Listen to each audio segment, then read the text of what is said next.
in Minnesota, where the Timberwolves will try to protect home court. This their first look at this year's Washington swamp. Home court advantage played a part in last year's season series. Each team took their home game in a 1-1 split. And just couldn't make the most of their meetings last year. Ended up splitting the season series. Yeah, you know, most teams have games where they wish they could get a mulligan or take it back. So last year, their one loss in this series was one I know they wanted back.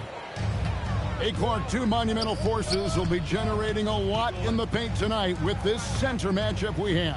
Yeah, there's going to be a lot of thumping and bumping, bruising and pushing. I mean, these two do not want to let the other one get the upper hand. I mean, might as well ring the bell because it's going to be close to a fight in there. Here's Sarr, and the layup falls. And the more we see of Alex Sarr, I'd like to see more attacks at the rim. Edwards looking it over. Pass to Gobert. And so it looks like the Timberwolves will retain possession here.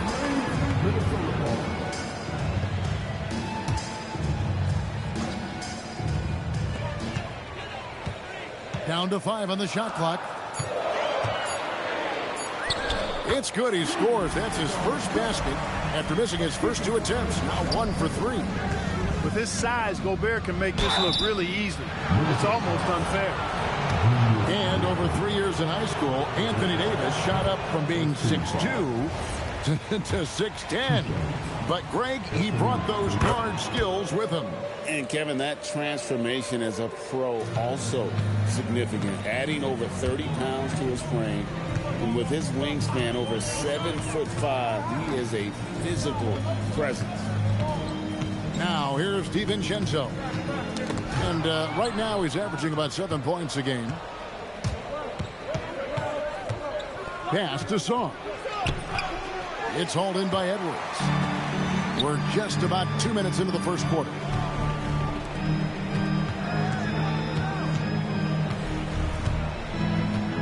Back to McDaniel.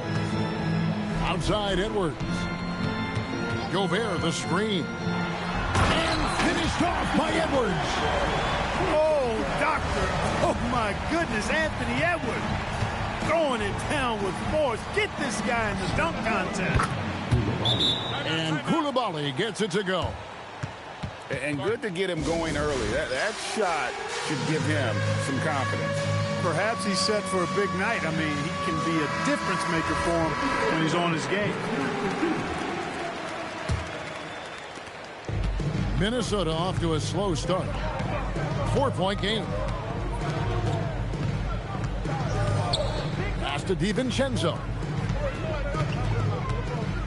McDaniels on the wing. Throws it down as the official calls the foul. It may be a 3-point play. It's going to be on Alex Sarr. Well, McDaniels wasn't going to be denied there. Getting the bucket and has a chance for one more. So it's Washington now. Wall, that's good. And his presence as a scorer, it just has a calming effect for the rest of the team. He's a fallback option whenever they need one. Now here's Edwards. Taking a look at his stats, he's averaging around 9.5 points a game. Randall with the bucket. Well, Randall was lined up and ready to go. The moment the ball hit his fingers, he got it into his shot motion. Here's Wall. His scoring has been there on a regular basis. He's averaging more than 14 points a game. Timberwolves trail by 3. It's time to send it over now to our reporter, Allie LaForce. Thank you, guys. Anthony Davis prefers playing power forward. He said, quote, "If I have to play the 5, then it's totally fine. At the end of the day, I trust coach's decision." I'm pretty sure he heard AD wants to play the 4, but I want to win. So if that's me playing the 5, that's what it's going to be. Kevin? He can do both. All right, Allie, thanks a lot. And it's Davis with the jam. High above the rim. Not many guys have that kind of length and verticality. I mean, Davis, one of the very few. Good on the 3-point shot. And that's exactly what he's looking for, draining the triple. And it's Davis finishing it off. always among the league leaders in throwdowns. AD's tough around that rack. Back to Edwards.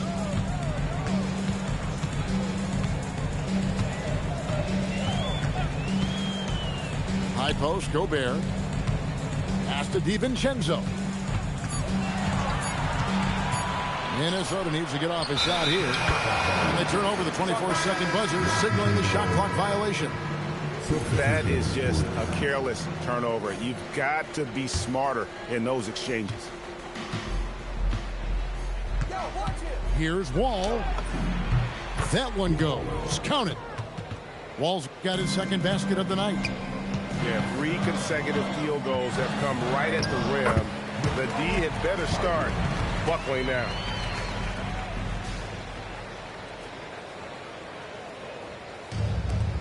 Six seconds left to play in the first. And foul on the shot. He'll shoot 2 at the free throw line. It's going to go on Naz Reid. I'll tell you what, he earned his money on that foul. Yeah, if you're going to foul, then make sure that you don't give a chance for the and one.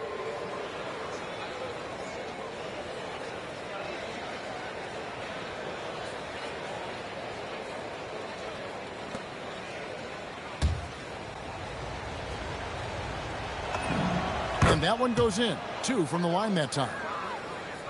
Knocks it loose. And so it's the Washington Wizards with a 6-point lead at the end of the quarter. They're feeling very confident, shooting the ball with great efficiency.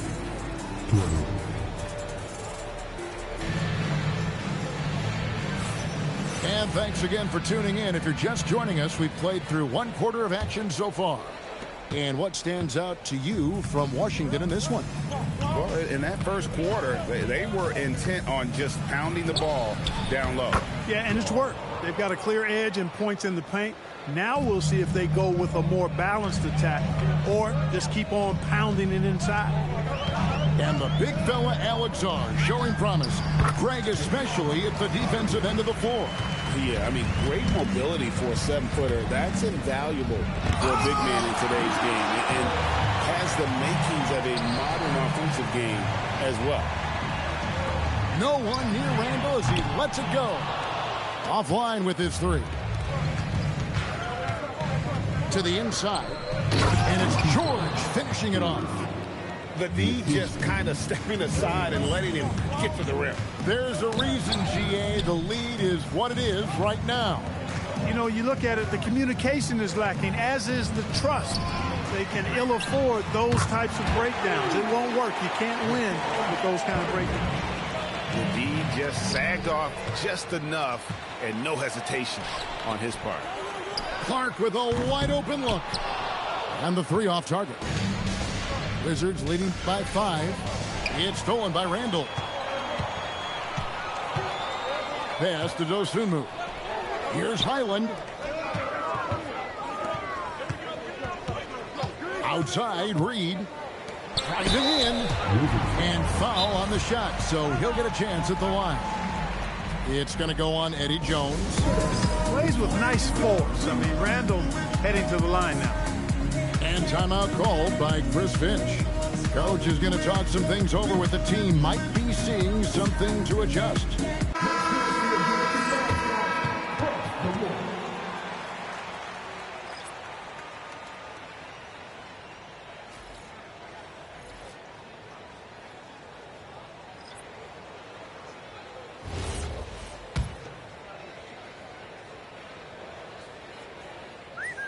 And he makes the first.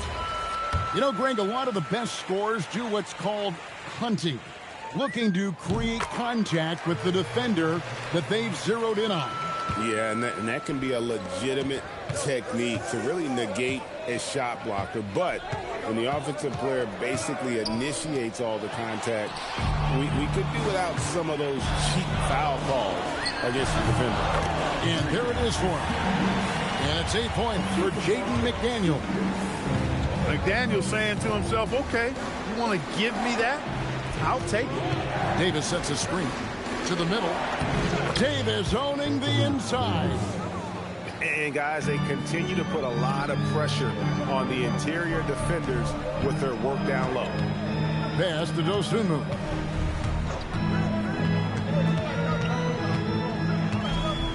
Gobert, the screen. Driving inside. Just 4 to shoot. Down low. And finished off by Gobert. Throwing it down. Gobert using all of his height there. And it's Davis with the jam. Man, he sure can get off the floor. He's one of the best in the business, absolutely. Boy, he makes it look easy. He is an absolutely imposing finisher around the rim. Gobert, no good. Wizards leading by 3. So, Clark, looking at the history of the Timberwolves, they're in the most successful stretch ever. Yeah, you look at the first 24 seasons, Minnesota won just 2 playoff series total. They've won 4 rounds in the last 2 years alone in the playoffs. You know, what's been the key if you ask that question? I'd say having that guy Anthony Edwards is where you start. The Timberwolves working the ball around now. Off with the layup. Excellent job to impact that attempt and prevent the easy deuce. Right now, let's take a moment here to catch up with Allie LaForce on the sideline. Thank you. The Timberwolves coach, Chris Finch, said, "We're a team based on movement, cutting, and fluidity. That burden also falls on Anthony Edwards to move and accommodate his teammates. For his part, Ant said his focus is being what the team needs me to be, a leader by example, and showing them that I'm coachable." Kevin, back to you.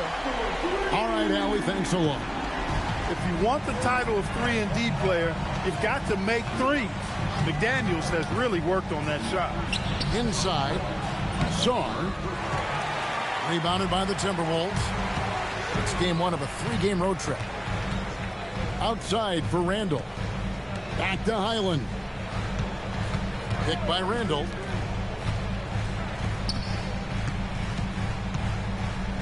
Out to the right wing. And they'll turn it over. Could not get off his shot. 24-second violation. Substitution on court. The Wizards with the lead. And no need to rush this. Let the clock run down. Yeah, don't give them another possession here. Outside, Wall. To the paint. Stolen by McDaniel. So that'll be it for the first half. Fairly even battle underway in this one. Wizards lead by 2. And we'll be back right after halftime to get the third quarter underway. And in that first half, we saw a pretty tight battle. We'll soon find out what sort of adjustments were discussed during the half. And here's Wall. Inside. And it's Davis finishing it off. There's no stopping that. AD is too long and strong to bother that alley-oop.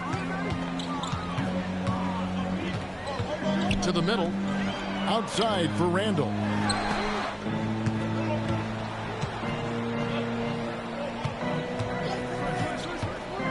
Back to Gobert.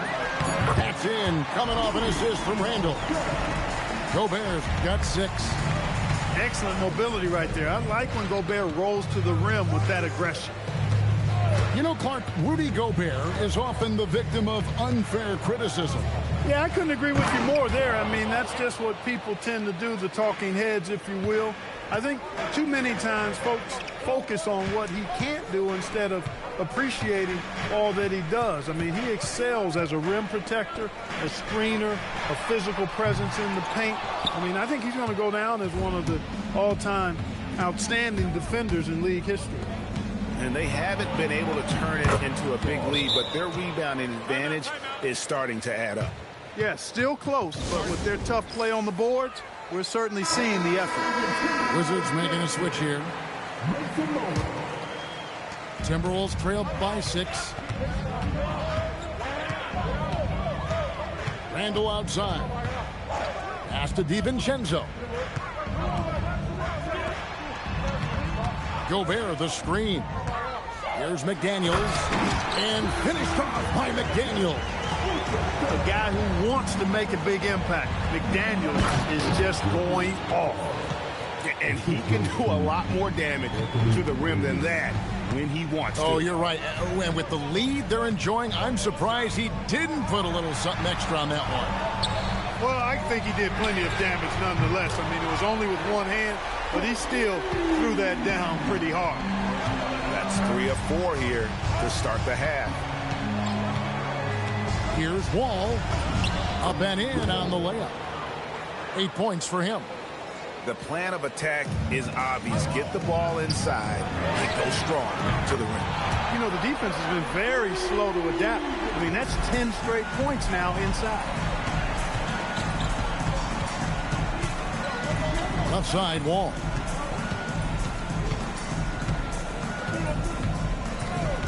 Johnson outside. Nice ball movement by Washington. It's stolen by Gobert. And stolen by Song. Stolen by McDaniel.